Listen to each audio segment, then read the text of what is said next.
വരാൻ തുടങ്ങുന്ന സമയത്ത് വളരെ കോമൺ ആയിട്ട് ഒരു 30 വയസ്സിൻ്റെ മുകളിലുള്ള ആളുകൾ, അല്ലെങ്കിൽ ഒരു പ്രായം എത്തിക്കഴിഞ്ഞ ആളുകൾ, അല്ലെങ്കിൽ സ്ത്രീകൾ വളരെ കോമൺ ആയിട്ട് പറയുന്ന ഒരു ബുദ്ധിമുട്ടാണ് ജോയിൻറ്റ് പെയിൻസ് എന്ന് പറയുന്നത്. അവരുടെ പല ജോയിൻറ്റിലായിട്ടും വേദന വരിക. കോമൺ ആയിട്ട് പറയുന്നത് മുട്ടുവേദനയാണ്. അതുപോലെ തന്നെ നടുവേദന പറയുന്ന ആളുകളുണ്ട്, ഷോൾഡർ പെയിൻ. ഇത് വളരെ കോമൺ ആയിട്ട് കണ്ടുവരുന്നതാണ്. ചില ആളുകളിൽ മാത്രം അർത്രൈറ്റിക് കണ്ടീഷൻ്റെ ഭാഗമായിട്ട് ചെറിയ ചെറിയ ജോയിൻസിൽ, അതായത് കൈവിരൽ, കാൽവിരൽ, ഇങ്ങനെയുള്ള ജോയിൻസിലൊക്കെ വേദന അവർ പറയാറുണ്ട്. അപ്പം ഇങ്ങനെ വേദന വരുന്നത് എന്ത് കാരണം കൊണ്ടാണെന്ന് ആദ്യം നമ്മൾ നോക്കേണ്ടതുണ്ട്. അപ്പം മെയിനായിട്ട് നിങ്ങൾ നോക്കുകയാണെങ്കിൽ ചില ആളുകളിൽ വെയിറ്റ് ഉണ്ടായിരിക്കാം. അത്യാവശ്യം ശരീരഭാരം കൂടിയ ആളുകളിൽ ഇങ്ങനെയുള്ള വേദന വരാനുള്ള ചാൻസസ് വളരെയധികം കോമൺ ആണ്. അപ്പം വെയിറ്റ് കൂടുതലാവുന്ന ആളുകളോട് നമ്മൾ ചോദിക്കുന്നത് നിങ്ങൾക്ക് ഏതെങ്കിലും ജോയിൻറ്റ് കംപ്ലയിൻസ് ഉണ്ടോ, ഇല്ലെങ്കിൽ നിങ്ങൾക്ക് എന്തെങ്കിലും ബ്രീത്തിങ് ഡിഫിക്കൽട്ടീസ് ഇടയ്ക്കിടയ്ക്ക് വരാറുണ്ടോ എന്നുള്ള ബുദ്ധിമുട്ടുകളൊക്കെ നമ്മൾ അവരോട് വളരെ കോമൺ ആയിട്ട് ചോദിക്കാറുണ്ട്. കാരണം ഇതെല്ലാം അവരിൽ ഇടയ്ക്കിടയ്ക്ക് വരുന്ന പ്രശ്നങ്ങളാണ്. ഇല്ലെങ്കിൽ ഇടയ്ക്കിടയ്ക്ക് അലർജി വരിക, അല്ലെങ്കിൽ കഫത്തിൻ്റെ ബുദ്ധിമുട്ട് ഇടയ്ക്കിടയ്ക്ക് വരിക, ഇതെല്ലാം തന്നെ വെയിറ്റ് കൂടിയ ആളുകളിൽ പറയുന്ന നോർമൽ ആയിട്ടുള്ള കംപ്ലയിൻസുകളാണ്. അപ്പം മെയിനായിട്ടും ഒരു ഫസ്റ്റ് റീസൺ എന്ന് പറയുന്നത് വെയിറ്റ് ആണ്. അപ്പം വെയിറ്റ് കൂടിയ ആളുകളാണെങ്കിൽ നിങ്ങൾ ആദ്യം തന്നെ നിങ്ങളുടെ ശരീരഭാരം കുറയ്ക്കാനാണ് ശ്രദ്ധിക്കേണ്ടത്. അപ്പം നമുക്ക് എല്ലാവർക്കും അറിയാം, നമ്മുടെ ഒരു മെറ്റബോളിസവും കാര്യങ്ങളെല്ലാം അനുസരിച്ച് നമുക്ക് നോർമലായിട്ടൊരു ആവറേജ് ഹൈറ്റുള്ള ഒരാൾക്ക് ഒരു പ്രോപ്പറായിട്ടുള്ളൊരു വെയിറ്റ് കീപ്പ് ചെയ്ത് അവരെപ്പോഴും പോകണം. അപ്പോൾ നിങ്ങളുടെ ഹൈറ്റും വെയിറ്റും ഒരു ഈക്വൽ ആയിട്ടാണോ പോകുന്നത് എന്നുള്ള കാര്യങ്ങളൊക്കെ ചെക്ക് ചെയ്യുക. അതിൻ്റെ ഭാഗമായിട്ടാണ് നിങ്ങൾക്ക് ഈ ഒരു മുട്ടുവേദന വന്നതെങ്കിൽ നമുക്ക് ഒരുപാട് എക്സസൈസ് ചിലപ്പോൾ നമുക്ക് ചെയ്യാൻ പറ്റിയെന്ന് വരില്ല. കാരണം നമുക്ക് ജോയിൻറ്റ് കംപ്ലയിൻ്റ് ആണ്, മുട്ടുവേദനയാണ്. നമുക്ക് ഭയങ്കര സ്പീഡിൽ നടക്കുക, ഓട്ടം, അല്ലെങ്കിൽ ത്രെഡ്മില്ല്, ഇതൊന്നും നമുക്ക് ചെയ്യാൻ പറ്റിയെന്ന് വരില്ല. നമുക്ക് ചെയ്യാൻ പറ്റുന്ന ഒരു കാര്യം എന്ന് പറയുന്നത് വെയിറ്റ് മാക്സിമം കുറച്ചുകൊണ്ട് വരിക, പ്രോപ്പറായിട്ടുള്ളൊരു ഡയറ്റ് ഫോളോ ചെയ്തിട്ട് നമ്മുടെ ബോഡിയിൽ മറ്റുള്ള ഡെഫിഷ്യൻസീസ് ഒന്നും വരാത്ത രീതിയിലുള്ളൊരു ഡയറ്റ് ഫോളോ ചെയ്ത് പോവുകയാണെങ്കിൽ നമുക്ക് വെയിറ്റ് എല്ലാം വളരെ ഈസി ആയിട്ട് ഒരു മാസം കൊണ്ട് തന്നെ ഒരു 10 കിലോ ഒക്കെ നമുക്ക് കുറച്ചെടുക്കാൻ വേണ്ടിയിട്ട് സാധിക്കും. പക്ഷെ അതിന് ആദ്യം വേണ്ടത് നമുക്ക് എന്താണ്, ഒരു ക്ഷമ നമുക്ക് അത്യാവശ്യമായിട്ട് വേണം. അതിന് വേണ്ടിയിട്ട് നമ്മളൊരു എഫേർട്ടും കൊടുക്കണം. അപ്പോൾ നമുക്ക് വെയിറ്റ് ഒക്കെ കുറച്ചെടുക്കാൻ വേണ്ടിയിട്ട് സാധിക്കും. പിന്നെ ചില ആളുകളിൽ പാരമ്പര്യമായിട്ട് വെയിറ്റുള്ള ആളുകളുണ്ട്, ചില ആളുകൾ അസുഖത്തിൻ്റെ ഭാഗമായിട്ട് വെയിറ്റ് കൂടുതൽ. ഇപ്പം PCOD ഉള്ള പെൺകുട്ടികളിൽ ഒരു പ്രായം എത്തുന്ന സമയത്ത് കൂടുതലായിട്ട് വെയിറ്റ് കണ്ടുവരുന്നുണ്ട്.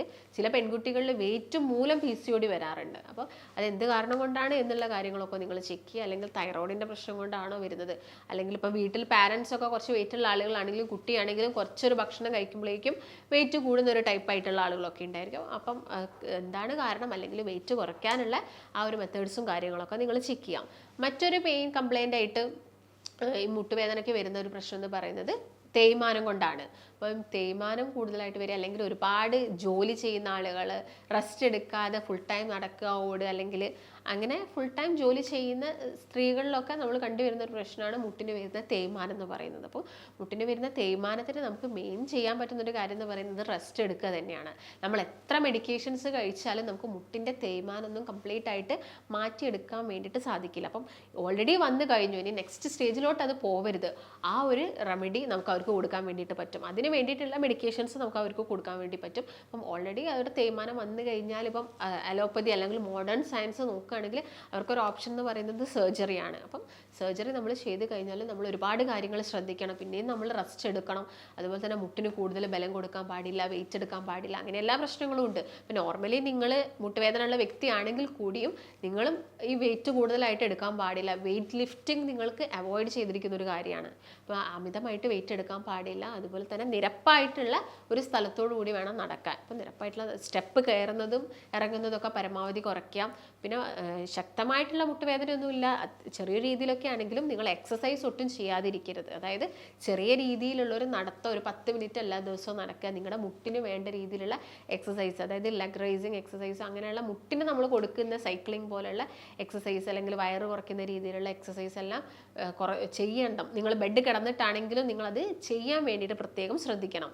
പിന്നെ മുട്ടിന് വരുന്നൊരു വേദനയുടെ ഒരു മെയിൻ റീസൺ എന്ന് പറയുന്നത് ഈ ആമവാദ കണ്ടീഷനാണ്. ആമവാദം ഉള്ള ആളുകളിൽ വളരെ കോമൺ ആയിട്ട് എല്ലാ ജോയിൻറ്റും തന്നെ എഫക്റ്റ് ആവും. അവർക്ക് ചെറിയ വിരലിലാണെങ്കിലും കൂടിയും കൂടുതലായിട്ട് പെയിൻ കണ്ടുവരും. ജോയിൻറ്റ്സിലൊക്കെ തന്നെ അവർക്ക് ബുദ്ധിമുട്ടുണ്ടാവാറുണ്ട്. അപ്പം അതാണെങ്കിൽ നമുക്കൊന്ന് ബ്ലഡ് ടെസ്റ്റ് ചെയ്ത് നോക്കാം. അല്ലെങ്കിൽ നമുക്ക് ആ ജോയിൻറ്റിൽ വരുന്ന ചേഞ്ചസും കാര്യങ്ങളും ആ ഡിഫോമിറ്റീസ് ഒക്കെ നമുക്ക് മനസ്സിലാക്കിയിട്ട് തന്നെ അത് ആമവാദമാണോ അല്ലെങ്കിൽ ഓസ്റ്റിയോ ആണോ സന്ധിവാദമാണോ എന്നുള്ള കാര്യങ്ങളൊക്കെ നമുക്ക് ഡിഫറൻഷ്യേറ്റ് ചെയ്യാൻ വേണ്ടിയിട്ട് സാധിക്കും.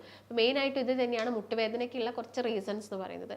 പിന്നെ നോർമലി ആളുകൾ പറയുന്ന ഒരു ബുദ്ധിമുട്ട് എന്ന് പറയുന്നത് നടുവേദനയാണ്, ശക്തമായിട്ടുള്ള നടുവേദന. അപ്പം ഒരു പ്രായം എത്തിക്കഴിഞ്ഞാൽ സ്ത്രീകളിൽ വളരെ കോമൺ ആണ് നടുവേദന എന്ന് പറയുന്നത്. അല്ലെങ്കിൽ ആർത്തവ വിരാമത്തിന് ശേഷമാണെങ്കിലും അവരിൽ വളരെ കോമൺ ആയിട്ട് കണ്ടുവരുന്ന ഒരു ബുദ്ധിമുട്ടാണ് ഈ ലോ ബാക്ക് ഏക്ക് എന്ന് പറയുന്നത്. അപ്പം ചിലപ്പം അവർക്ക് അവിടെ തേയ്മാനത്തിൻ്റെ പ്രശ്നങ്ങൾ ഉണ്ടായിരിക്കാം, ചില ആളുകളിൽ ഡിസ്ക് ബൾജായിരിക്കാം, അങ്ങനെയുള്ള പ്രശ്നങ്ങളൊക്കെ ആളുകളിൽ കണ്ടുവരാറുണ്ട്. അപ്പം നമുക്ക് മെയിനായിട്ടും ടെസ്റ്റ് ചെയ്ത് നോക്കണം, ഒന്നെങ്കിൽ എക്സ്റേ അല്ലെങ്കിൽ MRI. ഇത് എടുത്തതിന് ശേഷം മാത്രമേ നമുക്ക് എന്ത് ബുദ്ധിമുട്ട് കാരണമാണ് വന്നത് എന്ന് മനസ്സിലാക്കാൻ വേണ്ടി സാധിക്കുള്ളൂ. ഇങ്ങനെ ഒരു ഡിസ്ക് ബൾജുള്ള ഒരു വ്യക്തിയിൽ വളരെ കോമൺ ആയിട്ട് കാണിക്കുന്ന ഒരു അസ്വസ്ഥതയാണ് ഷയാറ്റിക്ക എന്ന് പറയുന്നത്. അതായത് ഈ നടുവിൽ നിന്ന് നിങ്ങളുടെ കാലിലോട്ട് നിങ്ങൾക്ക് ഒരു വേദന അനുഭവപ്പെടുന്നു, കടച്ചിൽ അനുഭവപ്പെടുന്നു, തരിപ്പുണ്ടാവുന്നു, കാല് പൊക്കാൻ പറ്റുന്നില്ല, കാല് നീട്ടിയെടുത്ത് വെക്കാൻ പറ്റുന്നില്ല.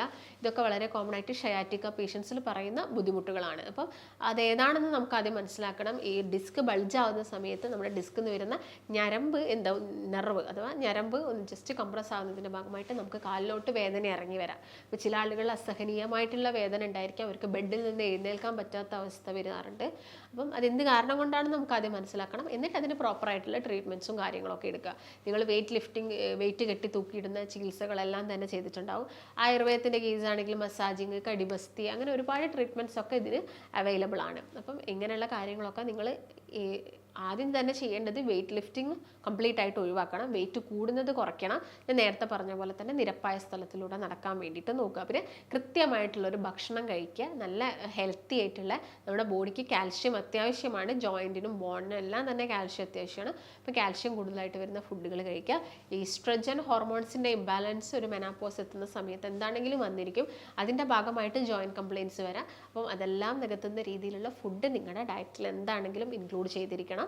അപ്പം ഇങ്ങനെയുള്ള കാര്യങ്ങളൊക്കെയാണ് മെയിനായിട്ട് ജോയിൻറ്റ് കംപ്ലയിൻറ്റ്സിന് വരുന്നത്. അതുപോലെ തന്നെ ഡയബറ്റിക് പേഷ്യൻസ് ആണെങ്കിലും അവർക്ക് ഈ ഒരു മസിൽ പെയിൻസും തരിപ്പും കാര്യങ്ങളൊക്കെ ഒരു കാലം കഴിയുന്ന സമയത്ത് വരാനുള്ള ചാൻസസ് കൂടുതലാണ്. അപ്പം മറ്റുള്ള ആരോഗ്യ പ്രശ്നങ്ങളൊന്നും ഇല്ല എന്ന് ഉറപ്പ് വരുത്തുക, പ്രോപ്പറായിട്ടുള്ള ട്രീറ്റ്മെൻറ്റ്സും കാര്യങ്ങളൊക്കെ എടുക്കുക. അപ്പം ഞാൻ നേരത്തെ പറഞ്ഞ പോലെ നമുക്ക് പെട്ടെന്ന് റിവേഴ്സ് ചെയ്യാൻ പറ്റുന്ന ഒരു കണ്ടീഷനല്ല ഈ ജോയിൻറ്റ് കംപ്ലയിൻസ് എന്ന് പറയുന്നത്. നമുക്ക് അതിൻ്റേതായ ടൈം അത്യാവശ്യമാണ്. നമ്മൾ കറക്റ്റായിട്ടുള്ള രീതിയിൽ മെഡിക്കേഷൻസും കാര്യങ്ങളൊക്കെ എടുത്ത് പോവുക, കറക്റ്റായിട്ടൊരു ഡയറ്റ് ഫോളോ ചെയ്യുക. എന്ന സമയത്ത് നമുക്കിത് ഒരു പരിധിവരെ നമുക്കിത് കുറച്ചെടുക്കാൻ വേണ്ടിയിട്ട് സാധിക്കുന്നതാണ്. ഇങ്ങനെ മുട്ടുവേദന വരുന്ന ആളുകൾ ശ്രദ്ധിക്കേണ്ട ഒരു കാര്യം എന്ന് വെച്ചാൽ, ഇപ്പോൾ നിങ്ങൾക്കൊരു 70 kgs ആണ് നിങ്ങളുടെ വെയിറ്റ് എങ്കിൽ ഒരു 65 kgs നമ്മുടെ മുട്ടിൻ്റെ മുകളിലാണ് വരുന്നത്. കൂടുതലായിട്ടും മുട്ടാണ് നമ്മുടെ ഈ ഒരു 65 kgs താങ്ങുന്നത്. വെറും 5 kg മാത്രമേ നമ്മുടെ മുട്ടിന് താഴോട്ട് വരുന്നുള്ളൂ. അപ്പം വെയിറ്റ് കുറയ്ക്കുകയാണ് ഫസ്റ്റ് റെമഡി എന്ന് പറയുന്നത്. പിന്നെ ഫുഡാണ്. ഫുഡിൻ്റെ അകത്ത് കൂടുതലായിട്ട് നിങ്ങൾ ഇൻക്ലൂഡ് ചെയ്യേണ്ടതെന്ന് വെച്ചാൽ മഷ്റൂം നിങ്ങൾക്ക് കിട്ടുന്നുണ്ടെങ്കിൽ കഴിക്കുക, ബദാം നിങ്ങൾ കഴിക്കുക. ഒരു 50 ഗ്രാം ബദാം നമുക്ക് ഒരു ദിവസം എടുക്കാവുന്നതാണ്. ഇങ്ങനെ ജോയിൻറ്റ് കംപ്ലയിൻറ്റ്സ് ഒക്കെ ഉള്ള ആളുകളാണെങ്കിൽ പാല് നിങ്ങൾക്ക് കുടിക്കാൻ പറ്റുന്നുണ്ടെങ്കിൽ കുടിക്കുക. അത് ഓർഗാനിക് ആയിട്ടുള്ളതാണ്, പ്രത്യേകം ശ്രദ്ധിക്കേണ്ടത്. അതിൽ പാട റിമൂവ് ചെയ്തിട്ട് നിങ്ങൾ പാല് എല്ലാ ദിവസവും എടുക്കുക. വേണമെങ്കിൽ ഒരു നുള്ളു മഞ്ഞൾപ്പൊടിയൊക്കെ നമുക്ക് ആഡ് ചെയ്യാം. കാരണം ആ ഒരു ഇൻഫ്ലമേഷനും കാര്യങ്ങളൊക്കെ അത് കുറയ്ക്കാൻ വേണ്ടിയിട്ട് ഹെൽപ്പ് ചെയ്യും. അതുപോലെ തന്നെ ക്യാബേജ്, കോളിഫ്ലവർ പോലെയുള്ള പച്ചക്കറികൾ, മഷ്റൂം, ഇതെല്ലാം തന്നെ നിങ്ങളുടെ ഭക്ഷണത്തിൽ ഇൻക്ലൂഡ് ചെയ്യുക. വെളുത്തുള്ളിയൊക്കെ കിട്ടുന്നുണ്ടെങ്കിൽ അത് നന്നായിട്ട് ചതച്ചിട്ട് നമ്മുടെ ഫുഡിൽ ഇൻക്ലൂഡ് ചെയ്യാൻ വേണ്ടിയിട്ട് ശ്രദ്ധിക്കാം. അപ്പം ഇങ്ങനെ മുട്ടുവേദന എന്ന് പറയുന്ന സമയത്ത് ഞാൻ നേരത്തെ പറഞ്ഞ പോലെ വേണ്ടത് ആദ്യം ഒന്ന് റെസ്റ്റാണ്.